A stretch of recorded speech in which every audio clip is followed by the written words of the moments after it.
प्रणाम बच्चों। आज की कक्षा में आप सभी का स्वागत है। बच्चों, अपनी पाठ्य पुस्तक में हम रोज नित्य निरंतर नए पाठ पढ़ते हैं, फिर उन पाठ पर आधारित कुछ प्रश्नों के उत्तर देते हैं।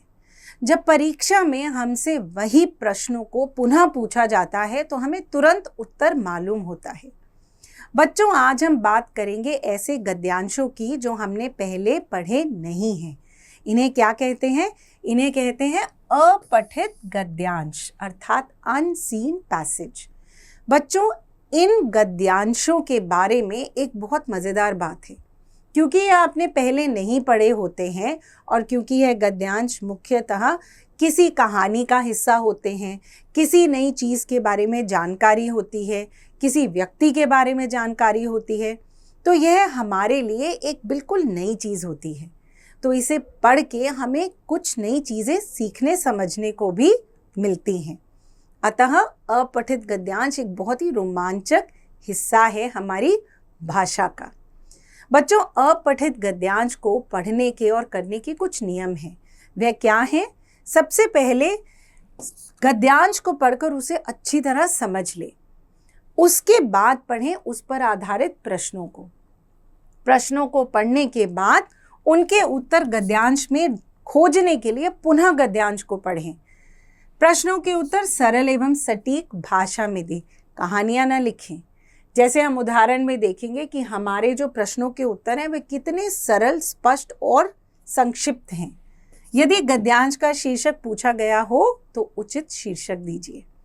चलिए अब इन सभी नियमों को समझते हैं इस उदाहरण के साथ। कबीर को हिंदू और मुसलमान बराबर प्रेम करते थे। उन्होंने हिंदू और मुसलमान दोनों को उनकी कुप्रथाओं के लिए फटकार लगाई थी। एक कथा उनके संबंध में प्रचलित है कि जब कबीर की मृत्यु हुई तो हिंदू और मुसलमान उनके शव को लेकर झगड़ने लगे। उनके हिंदू शिष्य उनका शरीर का दाह संस्कार करना चाहते थे। इसके विपरीत मुसलमान शिष्य उनके शव को दफनाना चाहते थे। तभी आकाशवाणी हुई जिसमें कहा गया कि पहले शव के ऊपर पड़ी चादर हटाओ। चादर हटाने पर सभी आश्चर्यचकित हो गए। कबीर का शव अदृश्य हो गया। उसके स्थान पर केवल कुछ फूल ही रह गए थे। हिंदू और मुसलमानों ने उन फूलों को बराबर बराबर बांट लिया।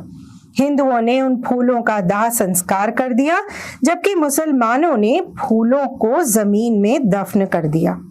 प्रश्नोत्तर। प्रश्न 1, हिंदू और मुसलमान किससे बराबर प्रेम करते थे? उत्तर, हिंदू और मुसलमान कबीर से बराबर प्रेम करते थे।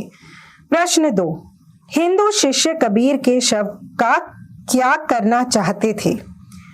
उत्तर, हिंदू शिष्य कबीर के शव को आग में जलाना चाहते थे।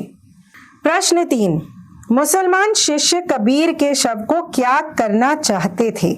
उत्तर, मुसलमान शिष्य कबीर के शव को जमीन में दफनाना चाहते थे।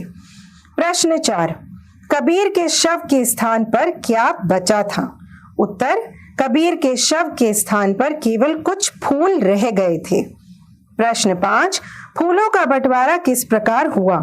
उत्तर, फूलों को हिंदू और मुसलमानों ने बराबर बराबर बांट लिया। प्रश्न 6, हिंदू और मुसलमानों ने फूलों का क्या किया?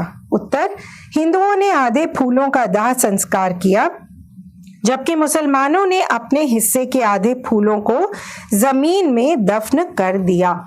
तो बच्चों, दिए गए एक और उदाहरण को ध्यान से पढ़िए और अभ्यास कीजिए।